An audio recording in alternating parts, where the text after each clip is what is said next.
guys, kembali lagi bersama gue di Sakahyang Review. By the way, apa kabar kalian para pecinta film-film jadul? Bersiaplah, karena kali ini Sakahyang akan membahas sebuah film yang katanya merupakan salah satu horor paling mengerikan di masanya. Karena tak tanggung-tanggung, IMDb untuk film ini mencapai 8,0 dari 254.000 orang yang ngevote. Di mana film ini berjudul Rosemary Baby tahun 1968. Kira-kira apakah film ini akan sesuai dengan ratingnya? Mari kita buktoskan bersama-sama. Dan jika kalian suka dengan channel ini, seperti biasa silahkan subscribe aja biar gak ketinggalan video menarik lainnya dari Sakahyang.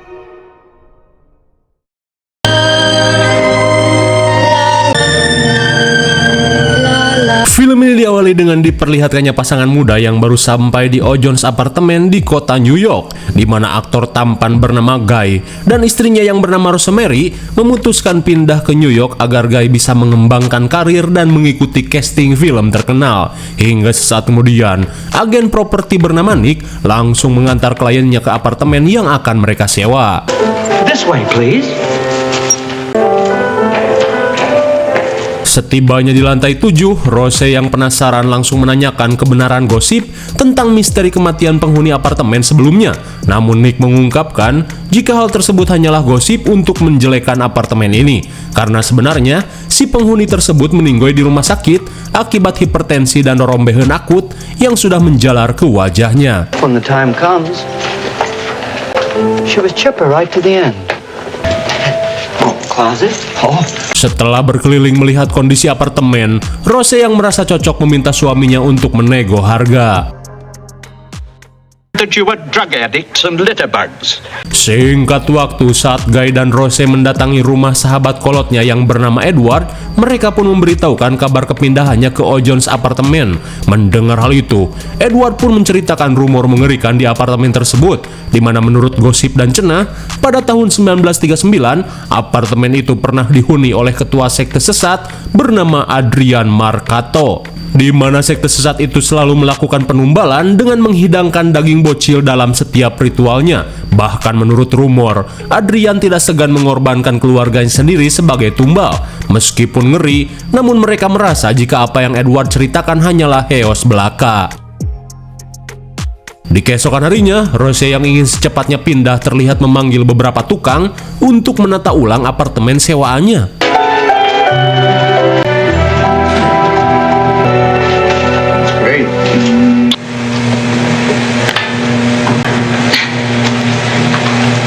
Saat Rose mencuci baju, kewes cantik bernama Terry menyambut hangat Rose yang baru pindah, di mana Terry mengungkapkan jika dirinya tinggal di apartemen 7A setelah ditampung pasangan expired yang baik hati. Sambil menunjukkan kalung antik pemberian pasangan expired, Terry yang kecanduan narkoboy merasa beruntung bisa tinggal di tempat ini. Namun sesaat kemudian, seketika Rose pun heran saat mencium bau menyengat dari kalung Terry. Meskipun bau, Terry berharap jika liontin berbentuk jengkol Asgardian ini bisa membuat dirinya mendapat keberuntungan. Di malam harinya, sontak Guy pun kaget saat mendengar panasnya adu bacot di kamar tetangganya. Tapi di saat itu pula, Rose yang ingin secepatnya mendapat momongan tak menggubris hal tersebut dan langsung mengajak suaminya adu gabrut.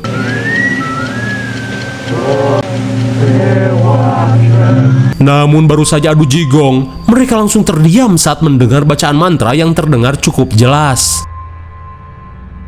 Singkat cerita, Guy dan Rose yang risih memutuskan pergi mencari angin. Namun seketika mereka pun heran saat melihat petugas dan orang-orang berkumpul di depan gedung apartemen. Sontak mereka pun syok parah saat melihat Terry yang tewas setelah terjatuh dari atas apartemen, di mana dari hasil penyidikan, tim kepolisian menduga jika Terry tewas terjatuh dari jendela apartemen lantai 7 milik pasangan expired bernama Minnie dan Roman. Dan sungguh tanpa diduga, Terry merupakan sosok yang dipersiapkan sekte sesat Roman dan Minnie di film apartemen 7A. Jika kalian lupa, inilah adegannya mumpung videonya masih ada.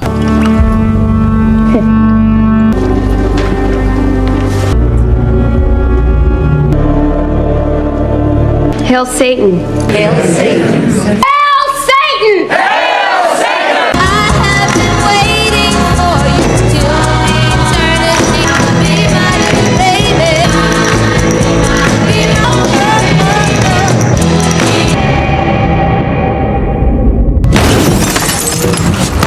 Lanjut, sesaat kemudian tim kepolisian langsung meminta keterangan pada Roman dan Minnie yang baru saja datang. Kemudian mereka yang pura-pura goblok mengungkapkan jika Terry merupakan seorang pecandu yang mereka tampung untuk tinggal di apartemennya. Ia pun yakin jika Terry mendiskon umur akibat efek barang haram yang ia konsumsi. Hingga di tengah penyidikan, Rose langsung pamit untuk pulang. In the Navy. News to me. That's such a... Well, thanks. Hello, how are you? Fine. Now, Di keesokan harinya, Minnie terlihat mendatangi apartemen Rose untuk menyapa tetangga barunya ini. Hingga sesaat kemudian, Minnie langsung terkesima saat melihat apartemen Rose yang awalnya buluk, kini sudah dirombak menjadi lebih mewah. get to this apartment. The woman had it before was a dude. Oh my God. Where's your hubby, do? Setelah melakukan room tour, Minnie mengundang Rose dan Guy untuk makan malam. Mendengar makan gratis, jelas saja ia pun hayu-hayu saja.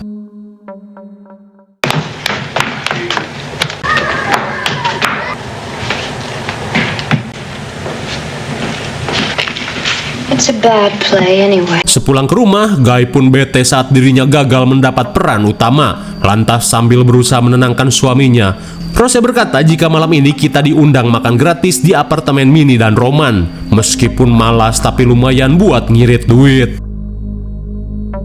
Di malam harinya, Minnie dan Roman langsung semeringah saat melihat kedatangan Rose dan Guy. Hingga di tengah hangatnya makan malam, Roman memulai percakapan dengan langsung menanyakan kesibukan Rose. Terlebih jika Rose bosan, ia bisa bergabung dengan komunitas emak-emak apartemen. Lantas Rose mengungkapkan jika saat ini dirinya hanya sibuk rebahan untuk menjaga kondisi tubuhnya, apalagi saat ini ia sangat menginginkan momongan.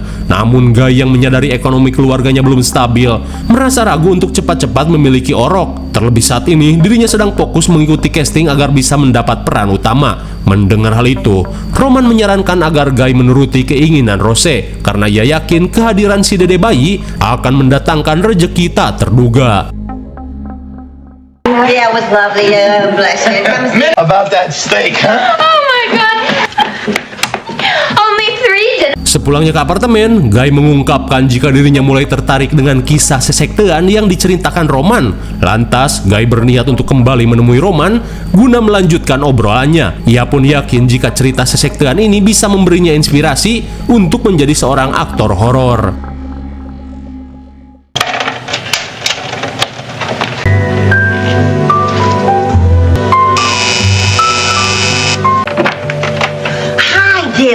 Di keesokan harinya, seketika Rose merasa bete saat Minnie tiba-tiba datang sambil mengajak emak-emak rempong bernama Laura, di mana dengan watadosnya, Minnie mengajak Laura memayat mute di apartemen Rose. Hingga sesaat kemudian, Minnie langsung memberikan hadiah pada Rose. Akan tetapi, seketika Rose pun heran saat hadiah kalung ini sangat mirip dengan milik almarhumah Terry.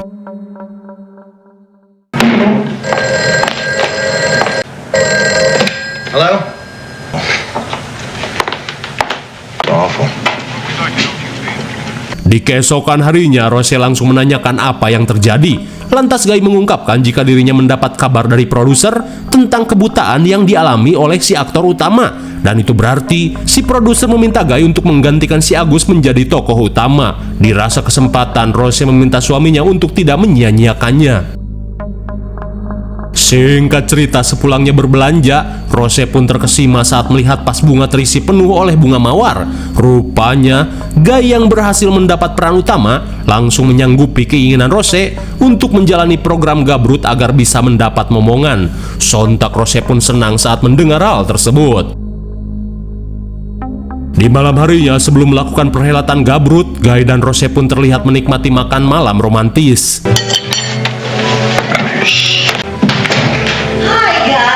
Sontak Rose pun kesal saat mendengar kedatangan Minnie. Namun untungnya, Guy yang kembali mengungkapkan jika Minnie hanya ingin memberikan puding coklat untuk mereka. Namun saat Rose mencicipi puding tersebut, ia pun heran dengan rasanya yang aneh. Akan tetapi, Guy yang merasa puding tersebut enak meminta Rose untuk menghabiskannya. Hingga saat Guy pergi, Rose langsung membuang puding tersebut. There, Daddy, do I get a gold star? Seusai makan malam, Rose yang akan membuang sisa puding tiba-tiba merasakan puyeng ekstrim. Di saat itu pula, Guy langsung membopong Rose ke kamar. And all that booze?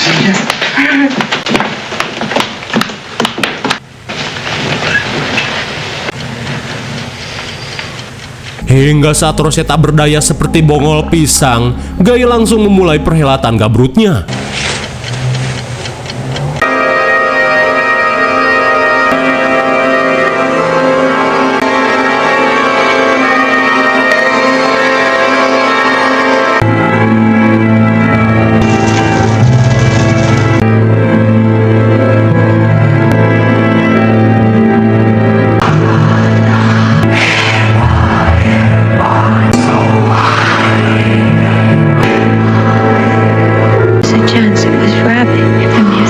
Di tengah rasa halu dan nyata, Rose pun heran saat melihat para penghuni apartemen tak berskin mengerubunginya di sebuah altar. Lalu tiba-tiba, oh my god, entah apa alasannya, ternyata Guy telah bekerja sama dengan sekte sesat untuk menumbalkan istrinya supaya mengandung benih iblis. Lantas, apakah celengan Rose akan jebol? All right, Will. Di keesokan harinya, Rose yang terbangun seketika heran saat melihat bekas luka cakaran di tubuhnya. Hingga sesaat kemudian, Rose langsung menceritakan mimpi aneh yang ia alami, di mana dalam mimpi, dirinya dijadikan persembahan ritual sekte sesat untuk digabrut oleh sosok iblis berbentuk genderuwo Amrik. Namun Guy merasa jika Rose hanya mengalami halusinasi saat semalam kelimpungan. Tapi di saat itu pula, Rose merasakan firasat buruk pada mimpi yang ia alami. 2 minggu kemudian, Rose terlihat melakukan check up untuk memastikan kehamilannya. Lantas setelah Dr. Hill mengambil sampel darah untuk dicek, ia pun mempersilahkan Rose untuk pulang dan menunggu kabar darinya. Di keesokan harinya, Rose pun semeringah saat menerima telepon dari Dr. Hill yang memberitahukan jika saat ini Rose sedang mengandung. Hingga saat Guy pulang, Rose berusaha memberikan kejutan dan memberitahukan kabar kehamilannya. Mendengar hal itu, Guy berkata jika ia akan memberitahukan kabar gembira ini pada Minnie dan Roman. Meskipun heran, namun Rose tidak merasa curiga sama sekali dengan gelagat suaminya.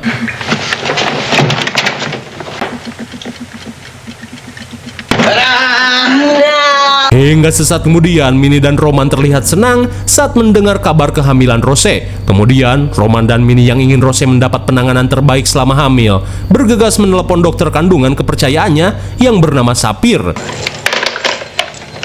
Setelah menelepon, Minnie mengungkapkan jika besok Rose bisa mulai berkonsultasi pada dokter Sapir. Dan sungguh agak lain, mereka yang ingin merayakan kabar gembira ini malah mengajak Rose meminum awok-awok. Di keesokan harinya, Rose terlihat menemui dokter Sapir untuk berkonsultasi tentang kehamilannya. Di mana agar bayi Rose sehat, dokter Sapir menyarankan Rose untuk rutin meminum ramuan tradisional buatan Minnie. Terlebih Minnie merupakan pembuat ramuan herbal terhebat, di mana ia pernah belajar dari master jamu di daerah Jawa. Sepulangnya ke rumah, Minnie langsung memberikan ramuan herbal buatannya pada Rose.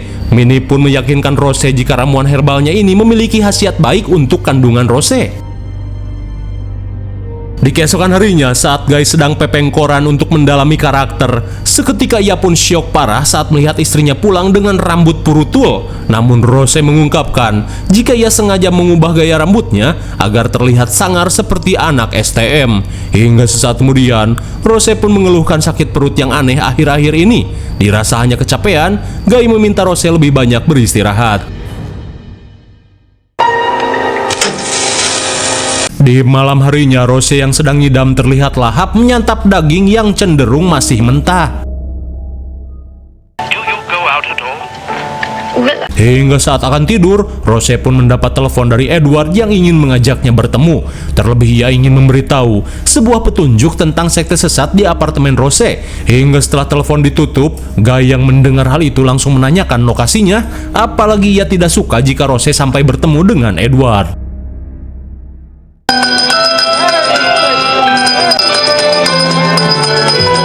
Di keesokan harinya, setelah lama menunggu, Rose pun bingung saat Edward tidak kunjung datang. Takut terjadi sesuatu, Rose bergegas ke wartel untuk menelepon Edward. Namun saat telepon terhubung, Rose pun syok parah saat mendapat kabar jika Edward tiba-tiba mengalami koma. Setelah mengetahui kabar tersebut, Rose yang kembali merasakan sakit bergegas untuk pulang. Hingga di malam harinya, keanehan Rose semakin menjadi, di mana kali ini ia terlihat lahap menyantap hati sapi mentah-mentah.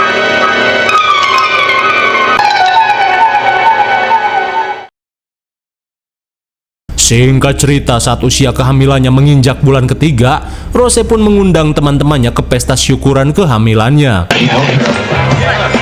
Whatever happened to the other guys? He's still blind? Yeah, he dictates and so writes. Namun di tengah meriahnya pesta, sambil menahan tangis, Rose mengungkapkan tentang sakit perut yang ia alami sejak 2 bulan terakhir, di mana rasa sakit tersebut membuat dirinya tak bisa tidur dengan nyenyak. Rose pun menambahkan, jika penanganan yang dilakukan dokter Sapir justru membuat rasa sakitnya semakin menjadi. Mendengar hal itu, mereka yang khawatir meminta Rose menemui dokter lain. Selesai pesta, Rose yang sudah tidak tahan dengan sakit yang ia alami meminta Guy untuk mengantarkannya pergi ke Dr. Hill. Akan tetapi Guy langsung menolak. Terlebih menurutnya metode Dr. Sapir merupakan yang terbaik untuk menangani si Dede Utun. Singkat cerita, 5 bulan kemudian, saat kehamilannya semakin membesar, Rose dan Guy terlihat melakukan persiapan untuk menyambut kelahiran si Dede Utun.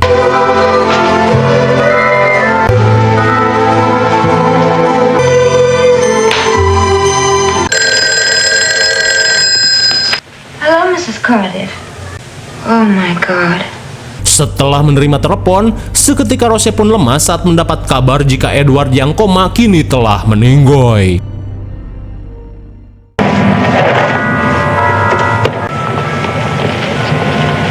Di sore harinya, Rose yang telat datang langsung mengucap bela sungkawa pada keluarga Edward.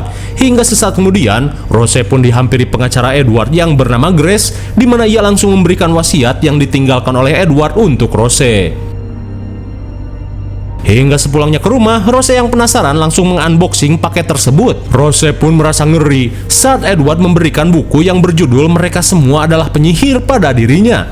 Lantas saat Rose membuka buku tersebut, ia pun menemukan lembaran yang Edward tandai tentang sosok Adrian Marcanto, di mana Adrian Marcanto merupakan ketua sekte sesat penyembah genderuwo Amrik yang didirikan di New York pada tahun 1846. Hingga setelah mendapat petunjuk tersebut, Rose langsung mengambil blok alfabet untuk memecahkan petunjuk itu.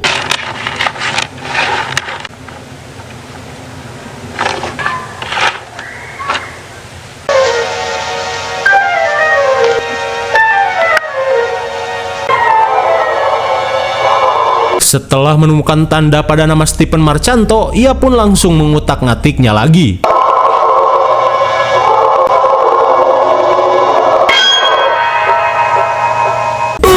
My God, sontak Rose pun syok parah saat anagram dari nama Stephen Marcanto menghasilkan nama Roman Castepet. Rupanya Roman yang merupakan tetangganya adalah anak dari ketua sekte sesat di tahun 1864.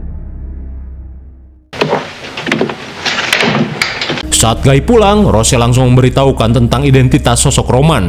Ia pun yakin jika ritual sesat yang Roman lakukan membuatnya memiliki umur yang panjang. Hal itu pun diperkuat saat foto Stephen yang ia temukan di dalam buku sangat mirip dengan Roman. Akan tetapi, Guy yang telah bersekongkol meminta istrinya untuk jangan ngadi-ngadi, terlebih sebentar lagi Rose akan melahirkan. Di keesokan harinya, saat Rose kebingungan mencari buku pemberian Edward, Guy pun mengungkapkan jika dirinya telah membuang buku tersebut. Hingga di tengah kekalutan, Rose yang pergi mencari angin memutuskan untuk membuang saja kalung pemberian Minnie. Singkat cerita, dengan perut yang semakin membesar, Rose yang merasakan firasat buruk memutuskan untuk kabur saat suaminya pergi.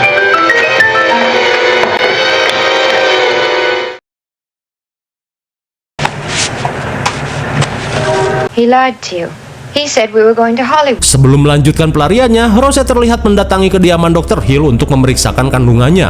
Terlebih, ia mulai curiga pada suaminya dan juga Dr. Sapir yang dirasa ikut bersekongkol bersama Roman dan sektenya. Setelah mendengar cerita tersebut, Hill yang akan melakukan persiapan untuk pemeriksa Rose langsung meminta pasiennya ini untuk beristirahat. Anything they've got, even a... Oh, should I undress now?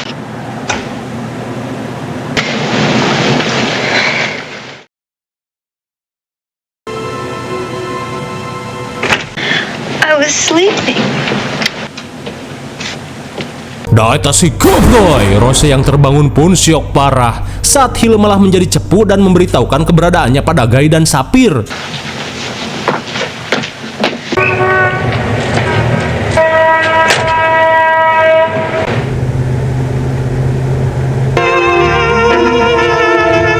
Namun sekembalinya ke apartemen, Rose yang mempunyai ide berniat untuk melakukan sesuatu.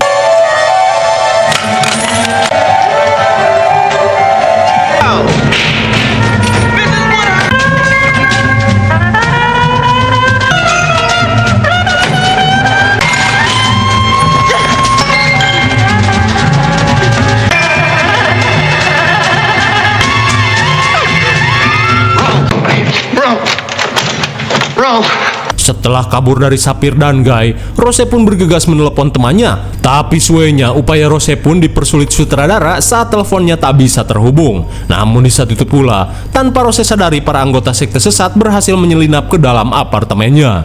We don't want to hurt you, Ro. Wouldn't let anyone. Oh, Ro, baby. Somebody! Wait a minute now. Here, it'll be all right, baby. Apakah Rose baik-baik saja?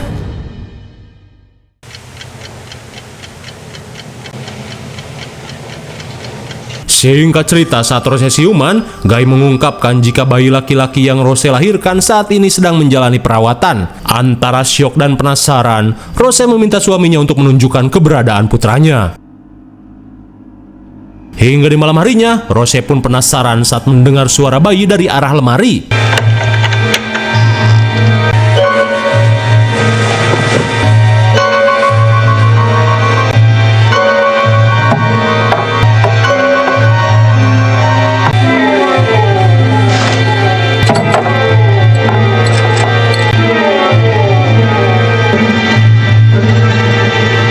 Sontak Rose pun terperangah saat menemukan pintu rahasia di dalam lemari tersebut.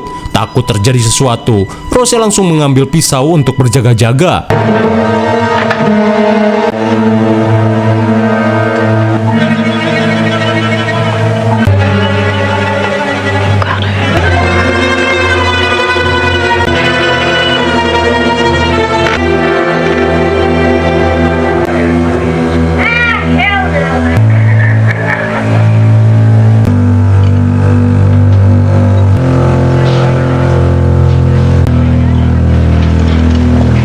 Sungguh tanpa diduga, pintu rahasia yang Rose masuki mengarah langsung ke apartemen Roman. Di tengah kebingungan, Rose yang belum sempat melihat bayinya bergegas mengecek ranjang bayi yang dipasangi salib terbalik.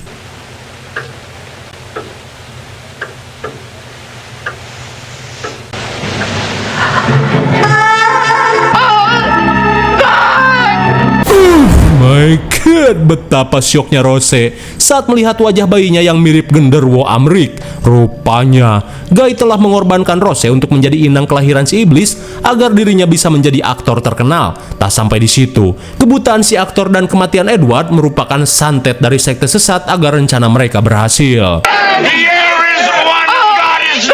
Come see him. Come see him. What would you like to drink?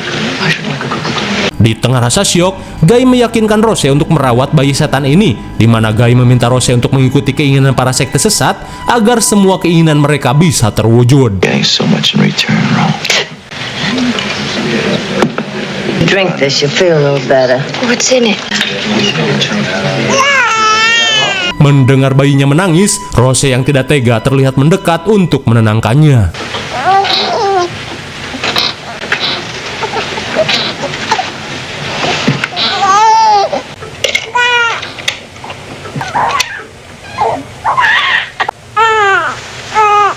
Dan bisa kita lihat, para anggota sekte pun senang saat Rose berhasil menenangkan bayinya.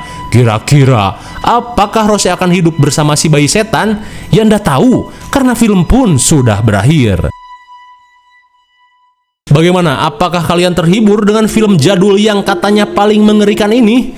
Tak ada yang perlu dijelasin karena sudah jelas. Tapi menurut kalian, apakah film ini cocok dikasih nilai 8,0? Tulis di kolom komentar. Mungkin segini dulu review pembahasan film Rosemary Baby tahun 1968. Jangan lupa like, share, dan subscribe supaya kalian tidak ketinggalan jika ada video menarik lainnya dari Sekahayang. Thanks for watching and see you on next video. Bye-bye.